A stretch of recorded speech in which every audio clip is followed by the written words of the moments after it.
اعوذ باللہ من الشیطان الرجیم، بسم اللہ الرحمن الرحیم۔ السلام علیکم۔ فیاض حنیف سندھو آپ کی خدمت میں حاضر ہے۔ سورہ المومن، اس میں اللہ پاک نے مسلمانوں کو ہدایات دی ہیں، ہدایت کیا ہے، بتایا ہے کہ اگر ان کا مقابلہ ظالم اور متکبر اور طاقت کے گھمنڈ میں مبتلا دشمنوں کے ساتھ ہو تو ان حالات میں کیا مسلمانوں کا کیا رویہ ہونا چاہیے۔ سورہ المومن قرآن پاک کی 40 نمبر صورت ہے۔ میں اس کا مختصر، اس کا خلاصہ، اس کے جو کچھ اللہ پاک نے اس میں بیان فرمایا ہے اور اس سے ہمیں کیا سبق ملتا ہے اس کے بارے میں بیان کروں گا۔ یہ اس کا جو مختصر اس کا جو بیان ہے سورہ المومن کے بارے میں، یہ سید ابو الاعلیٰ مودودی رحمۃ اللہ علیہ کی تصنیف کردہ تفہیم القرآن ہے، اس میں سے میں پیش کروں گا۔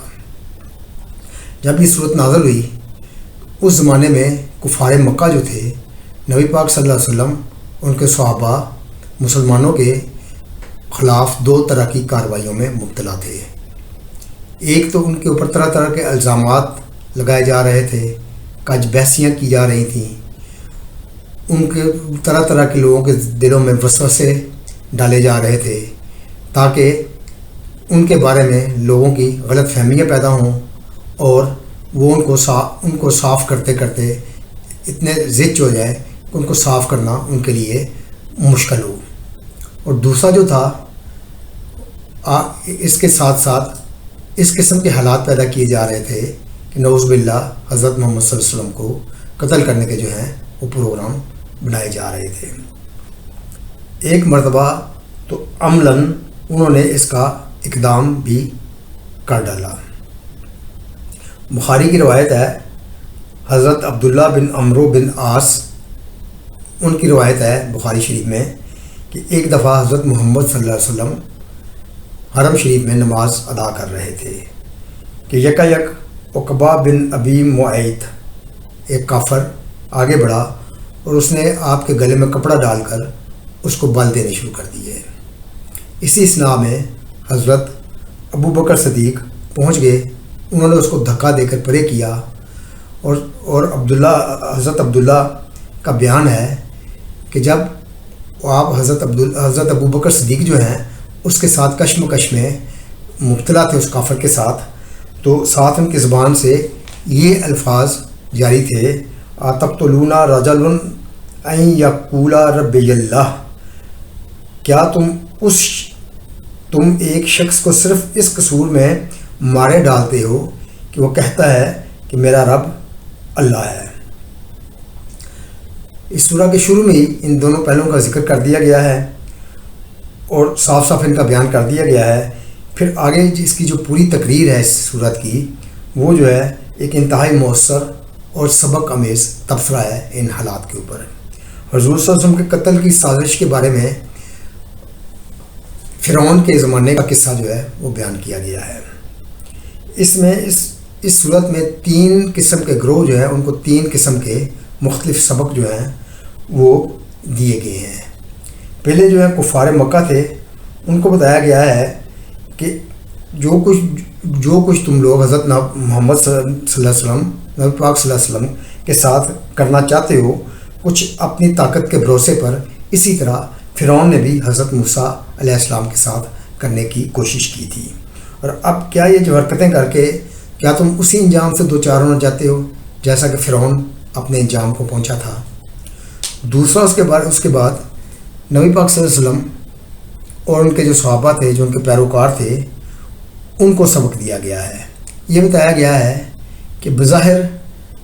دشمن آپ کے مخالف جو ہیں کتنے ہی طاقتور، کتنے ہی طاقت کے گھمنڈ میں مبتلا ہوں،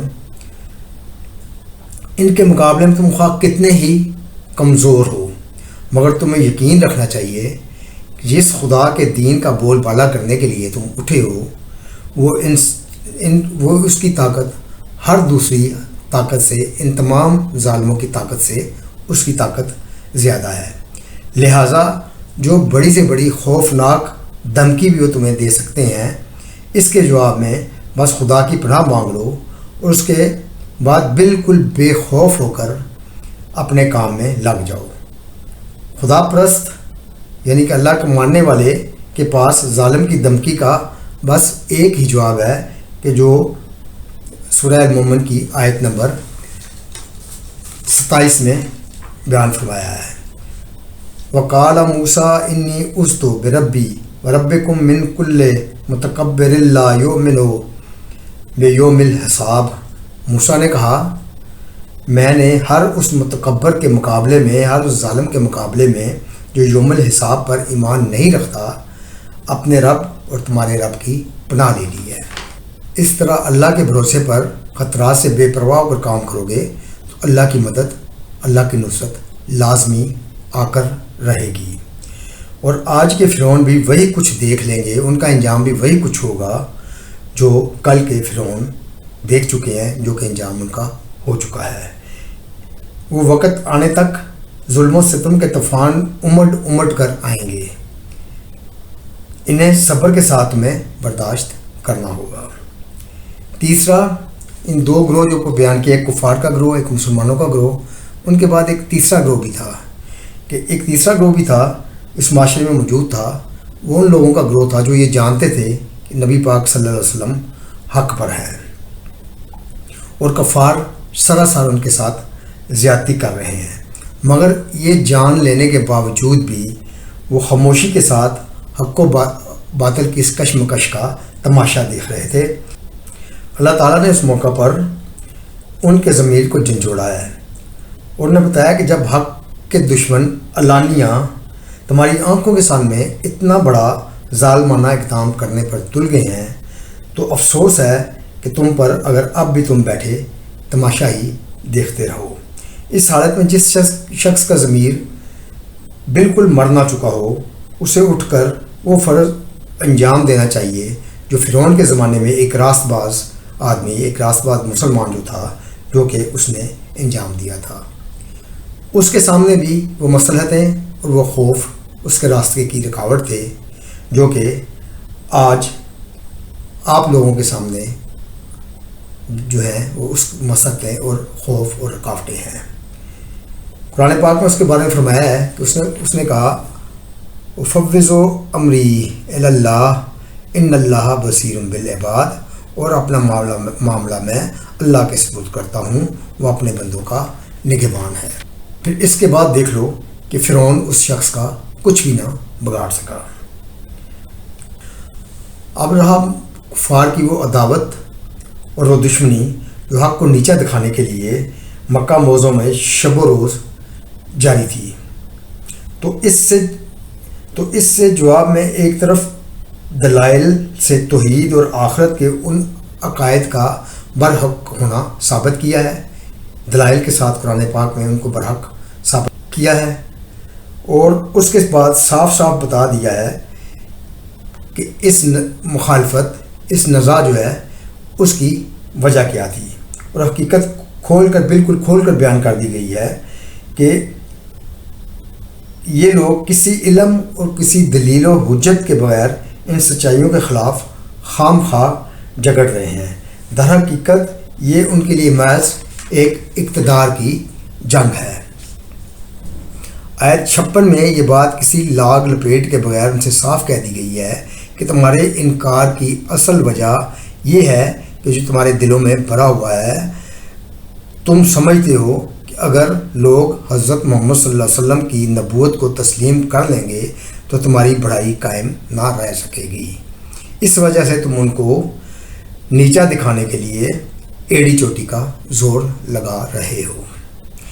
اسی سلسلے میں کفار کو پے در پہ تنبیہات نصیحتیں کی گئی ہیں